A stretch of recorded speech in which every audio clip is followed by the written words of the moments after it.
C'est reçu encore. On est le 1er novembre 2021. Alors, je viens sonner la trompette aujourd'hui encore et je viens proclamer le retour de notre Seigneur Jésus-Christ.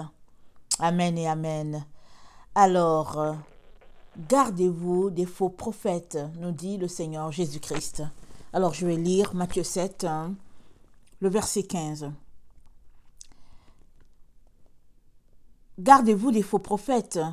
Ils viennent à vous en vêtements de brebis, mais au-dedans, ce sont des loups ravisseurs. Vous les reconnaîtrez à leurs fruits. Cueille-t-on des raisins sur des épines ou des figues sur des chardons? Tout bon arbre porte de bons fruits, mais le mauvais arbre porte de mauvais fruits. Un bon arbre ne peut porter des mauvais fruits, ni un mauvais arbre porter de bons fruits. Tout arbre qui ne porte pas de bons fruits est coupé et jeté au feu.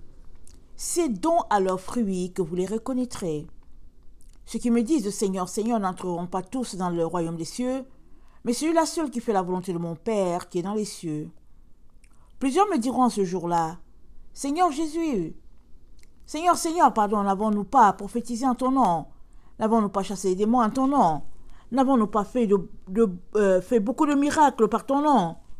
Alors je leur dirai ouvertement, « Je ne vous ai jamais connu, retirez-vous, vous qui commettez l'iniquité. » C'est pourquoi quiconque entend ces paroles que je dis et les met en pratique sera semblable à un homme prudent qui a bâti sa maison sur le roc.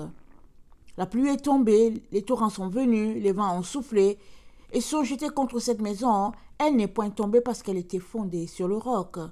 Mais quiconque entend ces paroles que je dis et ne les met pas en pratique sera semblable à un homme insensé qui a bâti sa maison sur le sable. La pluie est tombée, les torrents sont venus, les vents ont soufflé et ont battu cette maison. Elle est tombée et sa ruine a été grande. Après que Jésus eut achevé ses discours, la foule fut frappée de sa doctrine, car il enseignait comme ayant autorité et non comme leurs scribes. Amen, alléluia. Alors, le Seigneur nous recommande de nous garder le faux prophète. Amen. Et il nous décrit comment nous pouvons les reconnaître. Alors, la description du Seigneur est évidente, n'est-ce pas? Tout est là. Ça dit, et quand tu vois le fruit de la vie de la personne, tu sais si c'est un bon arbre ou un mauvais. Il dit que le fruit, quand tu prends le fruit là, que tu manges le fruit, s'il est bon, tu dis, c'est un bon arbre. Surtout pour nous là, qui venons des pays là où il y a les bons fruits là. Souvent quand on prend un avocat là, on goûte l'avocat, on se dit, oh non, dégueulasse. On dit non, non, non, non, non. Amen. Même si on l'a acheté, même si ça nous a coûté 3 $, on préfère jeter l'avocat parce que c'est pas bon ça. Non, c'est pas bon. Pourquoi? Parce qu'on est habitué à goûter au bon avocat. Pourquoi? À cause des avocatiers. À cause de l'avocatier qui était bon. Amen. Alors on sait que ici là c'est bon. Ça c'est bon. Et transportons cela dans la vie d'une personne. Amen. Regardons une personne aller et on peut dire si son arbre est bon ou pas. Parce que ce qui sort de la bouche de la personne, c'est ça qui définit la personne, dit la Bible. Ce que la personne dit, ce qu'elle fait, la définit. Et tu peux savoir si son arbre est un bon arbre ou si c'est un mauvais arbre. Amen. Et Jésus nous dit que on ne peut pas cueillir, amen, des figues par exemple sur un oranger. Ça dit, le fruit est le type de son arbre. Amen. Si tu as planté un goyavier, tu t'attends à recueillir des goyaves. Si tu as planté un papayer, tu t'attends à manger des papayes. Tu ne t'attends pas à manger une poire. Amen. Alors, il ne faut pas qu'il y ait une confusion à ton esprit en disant que, ok, c'est quand même l'avocatier, et puis c'est des avocats, ça ressemble à la poire, donc on peut dire que la poire, c'est on peut dire que la poire, c'est aussi la goyave. Écoutez, vous voyez, non? La poire, amen, qui pousse en Occident, quand tu la regardes dans sa forme, elle ressemble vraiment à la goyave. Amen. Alors, tu peux dire que non, c'est à peu près pareil. Mais la vérité est que les deux sont différents. La vérité est que l'un, il pousse dans un pays chaud, l'autre pousse dans un pays à climat tempéré, et les deux n'ont pas le même goût du tout. Amen. Mais tu peux te forcer pour dire que quand même ça se ressemble. C'est-à-dire que tu es en train de forcer, tu es en train de forcer de trouver un point commun entre les deux fruits. Mais il n'y en a pas. Et Jésus-Christ est en train de te dire, est-ce que les raisins là, on peut les cueillir sur des épines? Il dit, mais non, on ne peut pas. On ne peut pas cueillir sur des épines. Et d'où je viens, amen, un peu plus dans le village de mes parents, souvent, hein, sur l'arbre, c'est des épines. Pourquoi? Parce qu'il fait tellement chaud que ce type d'arbre-là, pour tenir en temps de chaleur, ils ont des épines. C'est ça qui explique la façon de tenir pour aller chercher le maximum d'eau, pour conserver leur eau. Amen. Je pense peut-être, est-ce que c'est le tamarinier? J'oublie les arbres qui gardent. On dirait que le tamarinier est un arbre qui a des épines, si j'ai bonne mémoire.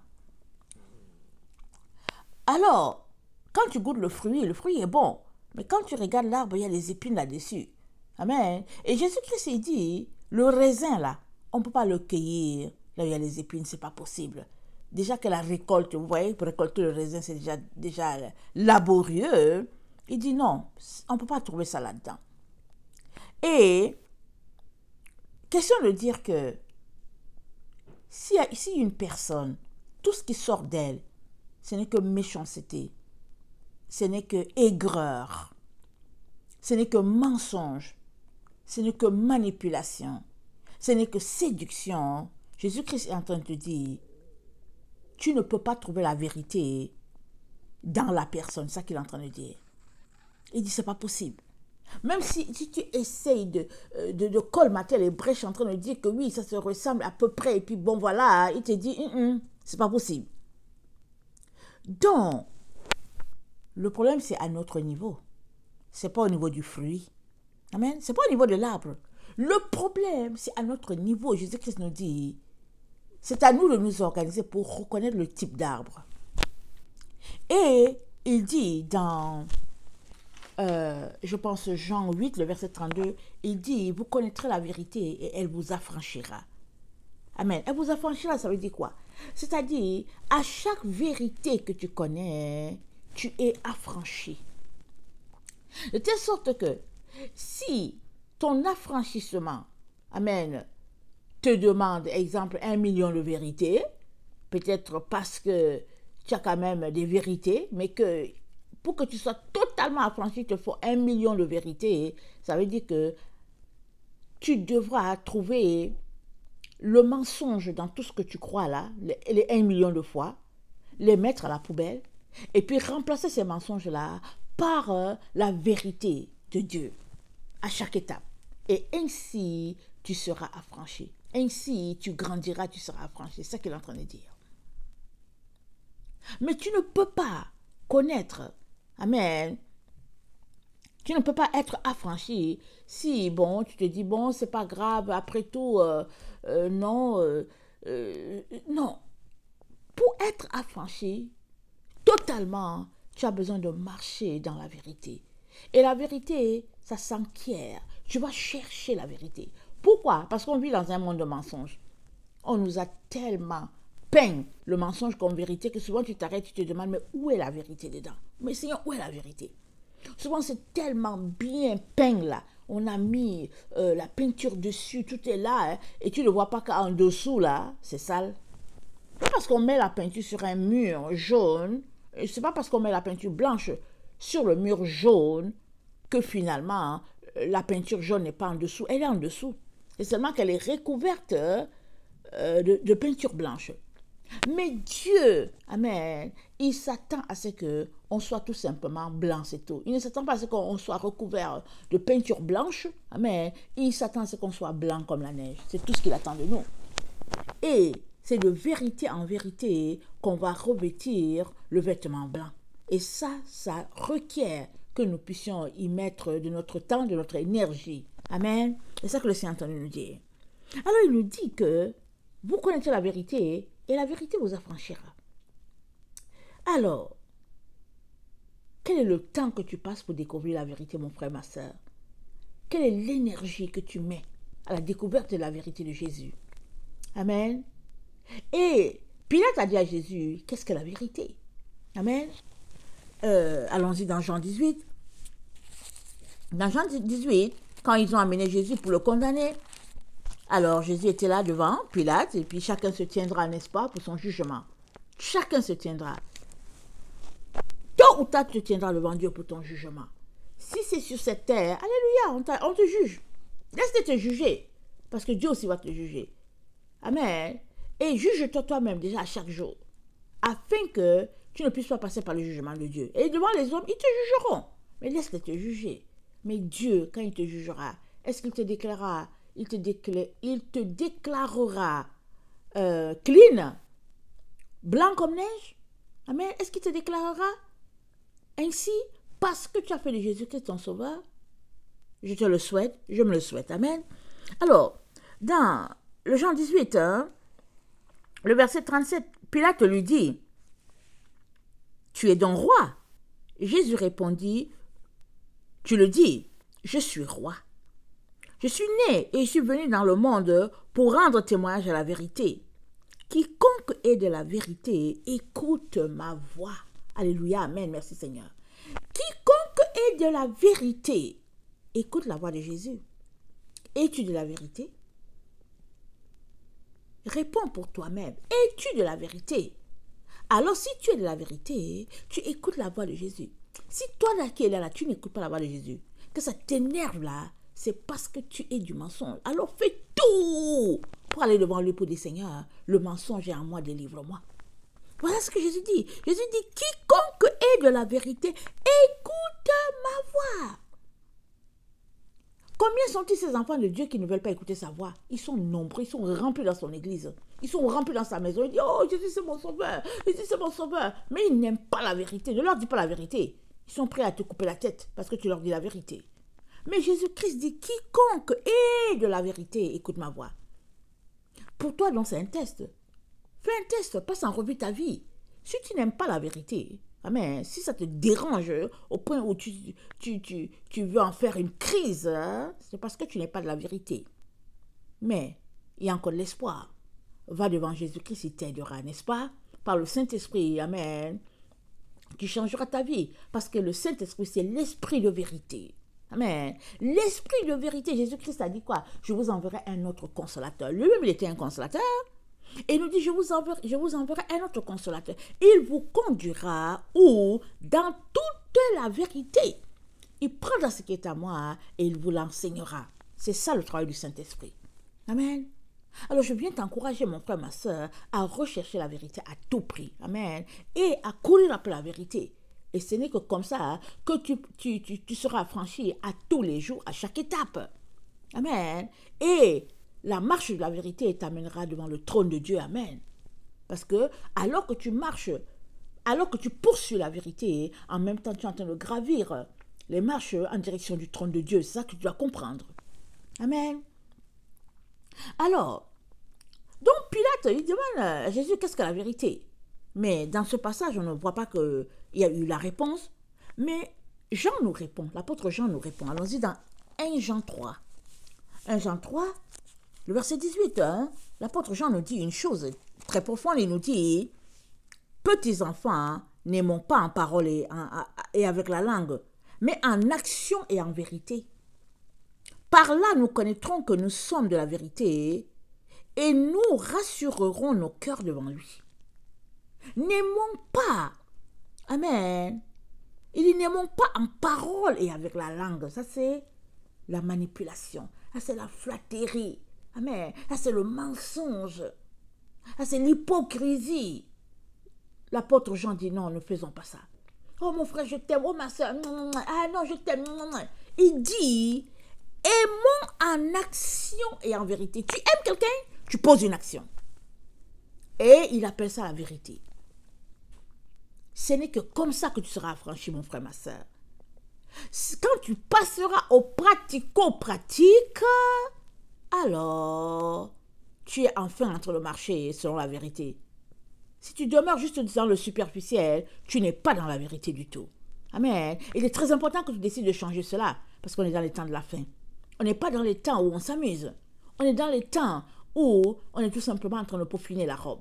On est dans les temps où on est en train de repasser la robe, le veston. Pourquoi? Parce que le roi de gloire, amen, fera son entrée bientôt dans notre sphère. Très important. On n'est plus dans le temps où il faut s'amuser. Amen. Voir que l'habit est sale et puis on traîne, voir que l'habit est déchiré et puis on est là. Non, non, non. On est dans le temps où on repasse, on regarde est-ce que l'ourlet est bien fait, est-ce que les plis sont bien posés. 1 Jean 4, il nous dit ceci, le verset 4 à 6, il dit, vous petits enfants, vous êtes de Dieu et vous les avez vaincus parce que celui qui est en vous est plus grand que celui qui est dans le monde. Eux, ils sont du monde, c'est pourquoi ils parlent d'après le monde et le monde les écoute. Nous sommes de Dieu. Celui qui connaît Dieu nous écoute. Celui qui n'est pas de Dieu ne nous écoute pas. C'est par là que nous connaissons l'esprit de vérité et l'esprit de l'erreur. Pas compliqué. Celui qui n'est pas de Dieu ne nous écoute pas. Celui qui est de Dieu nous écoute. Amen. Et entre les deux, nous savons quel est l'esprit de vérité et l'esprit de l'erreur. Celui qui écoute Dieu, il a l'esprit de vérité. Celui qui n'écoute pas Dieu a l'esprit de l'erreur. Ce n'est pas compliqué, mon frère, ma soeur. Tout est là. Amen. Tout est là. Lisons les évangiles, lisons les épîtres. Il y a beaucoup de richesses dedans. Beaucoup de richesses. Ça dit souvent, c'est juste des petites phrases là, dites là comme ça. Mais quand tu t'arrêtes pour réfléchir à ça, tu te dis waouh. Amen. Souvent, on va chercher très loin. On va aller chercher dans les astres la vérité, alors que la vérité, elle est juste là, dans notre maison, entre nos mains, dans la chambre, souvent juste au sommet de notre lit, parce que la Bible est là, mais on ne l'ouvre pas. Alors, comment connaîtrons-nous la vérité si on ne l'ouvre pas du tout? Amen. Et Dieu nous encourage à tous les jours à marcher sur la vérité. Il dit, vous connaissez la vérité et elle vous affranchira. Amen. Pour être affranchi, il faudrait que tu connaisses la vérité. Mais es-tu prêt à mettre du temps, à mettre ton énergie, comme je l'ai dit tantôt, pour que cette vérité, amen, soit partie intégrante de ta propre vie? Et pour cela, c'est du pratico-pratique. Amen. Alléluia. Alors, l'apôtre Jean nous dit, il y a un esprit de vérité, il y a un esprit de l'erreur. Il est donc très, très important que toi et moi, nous nous organisions pour marcher selon l'esprit de vérité. Et avoir la vérité, amen, c'est de marcher, amen, à l'écoute de Dieu. Amen. Parce qu'il dit, c'est par là que nous connaissons l'esprit de vérité et l'esprit de l'erreur. Et l'esprit de vérité, amen, elle vient de ceux qui écoutent Dieu. Elle vient de ceux qui écoutent Dieu et qui marchent selon Dieu. Et l'esprit de vérité, on l'acquiert dans le pratico-pratique, pas juste avec les paroles mielleuses, pas juste avec la langue ou quelque chose. Non, non, non. C'est en décidant de mettre en pratique ce que nous avons lu. Amen. Alors, Paul nous dit dans 2 Thessaloniciens 2, on connaît bien le passage parce qu'on est dans ces temps-là, amen, où l'opposant de notre Seigneur Jésus-Christ se fera connaître, se révélera, amen. Mais ce n'est pas tout le monde qui va le voir. Pourquoi? Ceux qui aiment l'erreur, ceux qui aiment le mensonge ne le verront pas. Pourquoi? Parce que l'erreur, elle est en toi. Elle n'est pas dans l'autre. Non, pas ça. L'erreur, elle est en toi. C'est en toi qu'il faut que tu règles le problème de vérité. Amen. Et de mensonge. Parce que l'erreur qui est dans l'autre, tu la verras seulement si toi, tu es dans la vérité. Amen. Si tu es dans la lumière, tu verras les ténèbres là-bas, tu vas te dire, oh non, ça ne marche pas. Mais si toi-même, tu n'es pas dans la lumière, tu ne peux pas savoir qui est dans la vérité et qui ne l'est pas. C'est ça l'histoire. Et Jésus dit, ils ne veulent pas venir à moi parce que leurs œuvres sont mauvaises. Alors ceux qui marchent dans les ténèbres, ils n'aiment pas venir dans la lumière. Ils n'aiment pas s'approcher des gens de vérité parce qu'ils ne veulent pas que leurs œuvres soient révélées. Mais celui-là qui aime la vérité, il vient à la lumière. Amen. Parce que il veut connaître plus, il veut briller plus. Parce que Jésus-Christ a dit quoi? On n'allume pas une lampe pour la mettre sous le boisseau. Et qui allume la lampe? C'est Jésus-Christ qui a allumé la lampe. Jésus-Christ a allumé ta lampe, il a allumé ma lampe. Amen. Jésus-Christ a allumé notre esprit. C'est lui qui les a allumés. Maintenant que c'est allumé, il dit que mais lui là, quand il a allumé là, ce n'est pas pour qu'on soit sous le lit. Il a allumé nos lampes pour que nous puissions briller. Est-ce que tu es en train de briller? Fais-tu partie de ces personnes-là qui veulent briller à tout prix? De telle sorte que quand on voit ta lumière, on la voit tellement élevée, on la voit tellement loin, on la voit du haut de la montagne. On se dit, waouh, voici la lumière qui est là, je vais y aller. C'est ça, c'est de ça qu'il est question. Parce que si Jésus-Christ t'a allumé et que toi, tu laisses les ténèbres te garder sous le lit, amen, si on peut le dire ainsi, c'est-à-dire c'est sous le boisseau, si tu laisses les ténèbres te garder dans la noirceur, alors jamais tu ne brilleras et un jour devant Jésus-Christ, tu seras honteux parce que Jésus-Christ t'a allumé. Il a pris sa lumière, il l'a mise en toi pour que tu puisses briller, amen, et puis impacter les autres. Pour que tu puisses briller et contaminer, parce qu'un enfant de Dieu, il est contagieux. Es-tu contagieux pour Jésus? Alors si tu ne l'es pas, ne plains pas Jésus-Christ, ne l'accuse pas. Va regarder à toi, arrête-toi, examine-toi, regarde un peu à quoi tu passes ton temps, ton énergie, à quoi tu dépenses ton énergie et viens changer les choses. C'est de ça qu'il est question. Alors Marc 4, rapidement, avant que je vous lise dans 2 Thessaloniciens 2, Marc 4 nous parle, il dit, Marc 4, le verset 22 nous dit, attends, Marc 4, le verset 21, excusez-moi.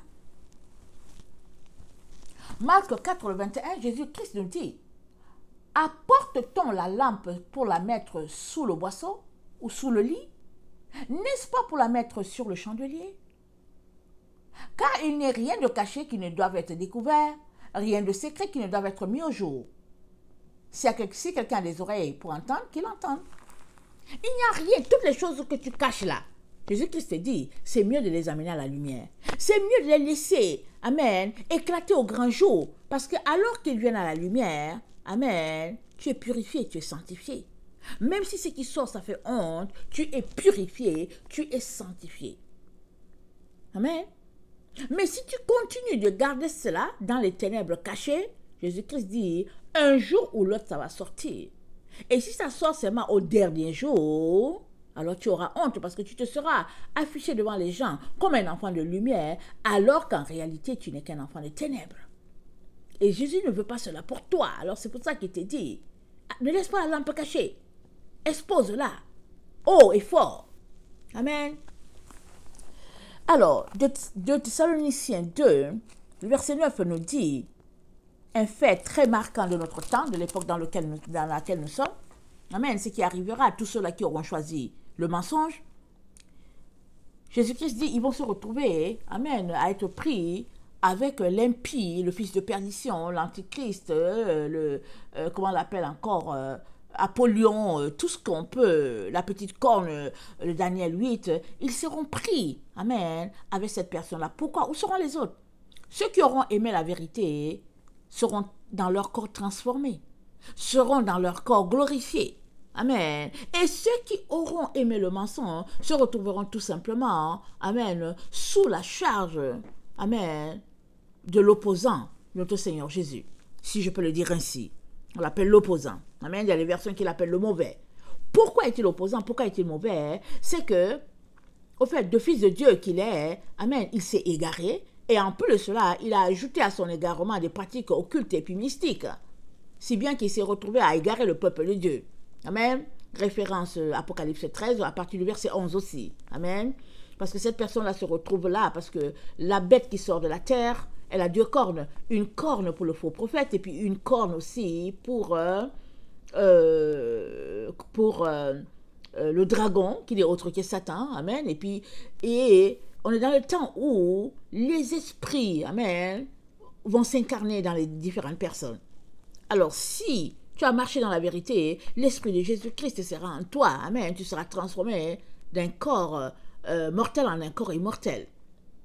Mais si aussi c'est le diable que tu auras préféré et que tu auras marché dans les ténèbres, ben voilà, tu seras tout simplement livré à ce monsieur-là qui va abuser de toi, ou bien à ces messieurs-là, parce qu'ils sont 3, qui vont exercer une hégémonie terrible sur les enfants de Dieu sur la terre. Hein. Amen. Faisant d'eux ce qu'ils voudront, faisant d'eux leur proie. Amen. Alors, c'est dit, le verset 9, l'apparition de cet impie se fera par la puissance de Satan, avec toutes sortes de miracles, de signes et de prodiges mensongers, avec toutes les séductions de l'iniquité pour ceux qui périssent, parce qu'ils n'ont pas reçu l'amour de la vérité, qui les aurait sauvés. Alors, Dieu leur envoie une puissance d'égarement pour qu'ils croient au mensonge, afin que tous ceux qui n'ont pas cru à la vérité, mais qui ont pris plaisir à l'injustice, soient condamnés. Amen. Donc, il y a un esprit d'égarement, amen, réservé pour ceux-là qui auront aimé le mensonge. Amen. Et Dieu lui-même, il leur envoie une puissance d'égarement pour les égarer carrément. Et ils sont là, ils pensent que c'est Dieu qui leur parle, mais ce sont les démons qui leur parlent. Ils pensent que c'est Dieu qui leur parle, amen, alors que c'est le diable qui leur parle, et ainsi de suite. Et nous sommes dans ce temps-là, il y a des gens que tu vois, tu te dis, mais c'est pas possible, qu'est-ce qui se passe avec ceux-là? Qu'est-ce qui se passe avec celui-là? Qu'est-ce qui se passe avec celle-là? C'est quoi? Il y a des personnes, mais ce n'est pas nouveau. Ça se trouve aussi dans le Nouveau Testament, dans l'Ancien Testament, des personnes qui ont été égarées à cause de leur choix de vie. Et le Seigneur nous encourage à ne pas nous retrouver là-dedans. Pourquoi? Parce que, une fois égaré, c'est fini. Tu es livré à l'ennemi de Dieu. Or, toi et moi avons été régénérés, amen, par notre Seigneur Jésus-Christ. Et s'il est ainsi pour toi, amen, s'il est vrai que tu as été régénéré, c'est-à-dire que si tu as accepté cela, amen, il n'y a pas de raison que tu ne marches pas, il n'y a pas de raison que tu ne puisses marcher selon la vérité et par la vérité et avec la vérité. Il n'y a pas de raison. C'est à toi de te battre. Ce n'est que comme ça que tu pourras reconnaître les faux prophètes, parce que notre titre, c'est « Gardez-vous des faux prophètes ». Le faux prophète, il ne va pas venir te voir et dire « Tu sais quoi, je suis un faux. Je suis un faux prophète, je suis un faux pasteur, je suis un faux évangéliste, je suis un faux chrétien, je suis un faux... je sais pas, peu importe, je suis un faux. » Personne ne va te dire que je suis un faux. La personne va venir, va se présenter toujours comme la copie. Pas comme la copie, comme l'original, voilà. Elle va se présenter comme l'original. Elle va se présenter comme la personne qui est vraie. Elle va se présenter comme vraiment l'envoyé de Jésus. Mais si toi, tu te débarrasses de tout ce qui est mensonge en toi, amen, tu reconnaîtras ce qui est mensonge dans l'autre. Et tu diras, il y a quelque chose qui ne va pas. Mais si tu demeures dans une vie clopin, mi-figue, mi-raisin, un peu de lumière, un peu d'obscurité, et tu demeures dans cet environnement-là d'hypocrisie, mais tu ne pourras pas reconnaître ce qui est vrai. Et tu suivras la personne te disant qu'au fait, voici l'envoyé de Dieu, alors que c'est un faux. Amen. Et Dieu est là, nous rappelant, amen, qu'il est très important qu'on puisse les identifier, les détecter, parce que seuls ceux qui marchent par la vérité sont en train de bâtir sur le roc, sont en train de bâtir des maisons solides. Et c'est une maison bâtie sur le roc qui est notre Seigneur Jésus, jamais ne s'écroulera. Mais si ta maison est bâtie sur le sable, que tu le saches ou pas, c'est ta responsabilité. C'est ta responsabilité de t'assurer que le sol sur lequel tu es en train de bâtir est un sol solide. Et le seul sol sur lequel nous sommes appelés à bâtir, toi et moi, c'est la doctrine de Christ, la véritable doctrine de Christ, pas la doctrine des hommes. La doctrine de Christ, c'est elle qui est le sol solide, qui est le roc.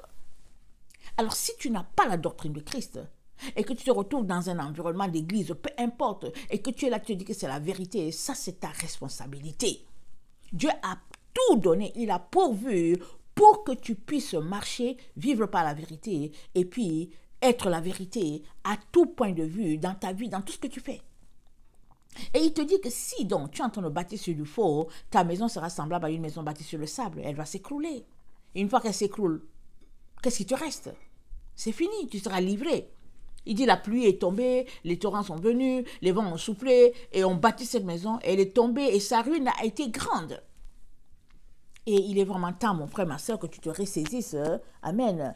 Tu te ressaisisses. Pas que tu te ressaisisses à cause de l'autre, mais que tu te ressaisisses à cause de toi-même. Parce que c'est à toi de marcher dans la vérité, d'enlever de ta vie tout ce qui est mensonge. C'est à toi de te purifier, de te sanctifier. Une fois que toi-même, là, tu ne fais que marcher par la vérité, tu verras les faux prophètes partout. Tu les verras, tu les détecteras juste en respirant.